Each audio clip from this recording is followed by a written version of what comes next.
All right, how's everybody doing? This is the Comic Samurai. I want to welcome you to my next video, and tonight we're going to be wrapping up my series on comic books that have hand covers. Now, these were all a Friday cover challenge put out by Comic Collector Geek, and every Friday he challenges collectors to go through their long boxes and find comics that all have covers that share a common theme, and tonight's theme was hands. Let's go ahead and jump right in.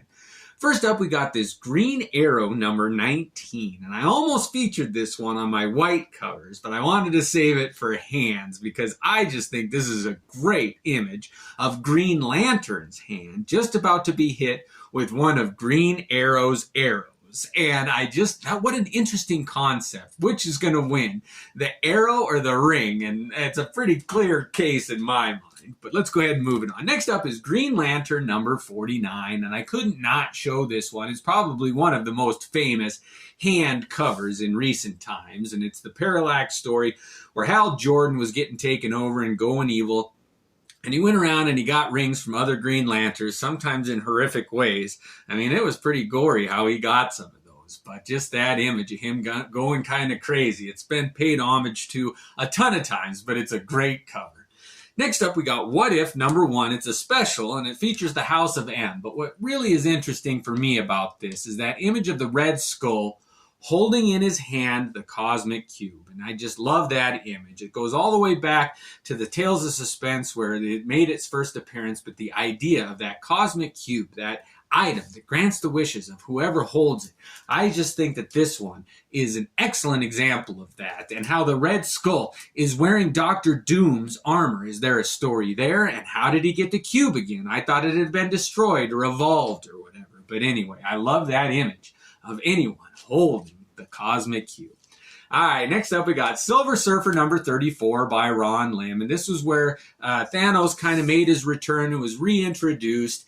And it's not the most famous one where it introduces the Infinity Gauntlet, but it's his first return and his hand is on it. And I thought, well, this is a great image, and they sure almost copied it in this Silver Surfer number 44. And like I said, this is the one that is the first appearance of the Infinity Gauntlet. You can see how the stones are on his hand, where they are not on this one.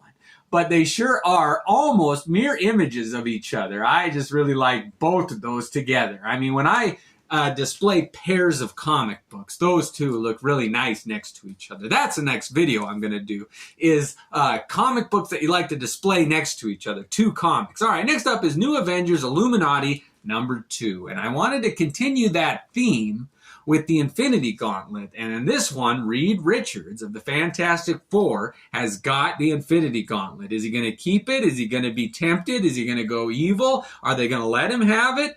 I mean, I really like that idea of, okay, you took the Infinity Gauntlet away from Thanos, but who's going to take it now? I mean, Silver Surfer almost had it at one point. Warlock had it for a while. And how does Reed Richards deal with it? What an interesting image. And he's elastic, so could he just rubberize his hand into the glove? Anyway, next up is Wolverine number 33. And when I heard of the theme of hand covers, this was the first one that came to mind. That Silvestri image of Wolverine's hand coming out of the ground. This one is the epitome of a good hand cover for me, and I love it. I said in my part 2 where I love where hands are coming out of the ground, and this one with the claws, it just makes it that much more special for me. Next up is Wolverine number 23, and it's John Byrne's take on Wolverine's hand cover. And I love it where you get a close-up of the claws and you can see how different artists draw it differently. And in this one, you kind of got to elongate the image, but if you can see in his claws, it's the face of a villain there. And it's really stretched out. I don't know if it worked or not, but they used to do Mad Magazine ones where they do the writing really elongated, and you had to tilt it, and then you could see the image. Next up is Wolverine number 59. And this was done by Derek Robertson, who's one of my favorite artists. He usually teams up with Garth Ennis on like The Boys and things like that. But this is his take on Wolverine. And it's kind of a mirror image of that John Byrne one where they're just holding their claws up next to their face. I think those two look really nice next to each other. That's a fun one there. And this one, Wolverine's head is shaved. So you never get to see him with a different hairstyle either. It's almost recognizable with the shades and everything. But I like that. All right, next up is probably the most famous hand cover, and it's Wolverine Limited Series #1, done by Frank Miller, of course. And not only do you have his hand with the claw held up next to his face, but you've got the gesture of his other hand, like come and get some. And enough has been said about this one. I won't go on and on, other than to say it's one of my favorites. Next up is another Frank Miller, but it's Ronin Book 5. Now, these were an interesting series, and I just talked about them in my black covers. They all had very black covers, but this one features the silhouette of a hand on it. And I just think Frank Miller is able to capture and utilize silhouettes, and especially those of hands or body parts, better than any other artist. And he did a great job on this one. I really like that.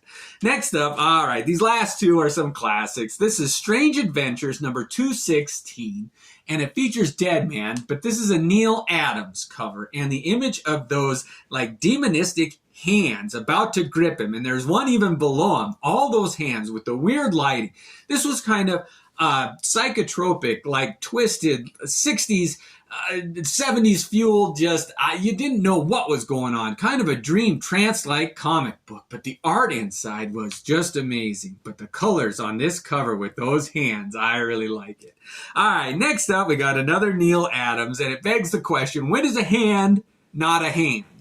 When it's a claw. This is one where Deadman is still trying to hunt down the man who killed him. And he was a one-armed man, just like the fugitive. Remember that? Anyway, the claw makes his appearance there. And I said, I gotta feature this one as my favorite because it is a hand cover, but it's not at the same time. Done only as Neil Adams can.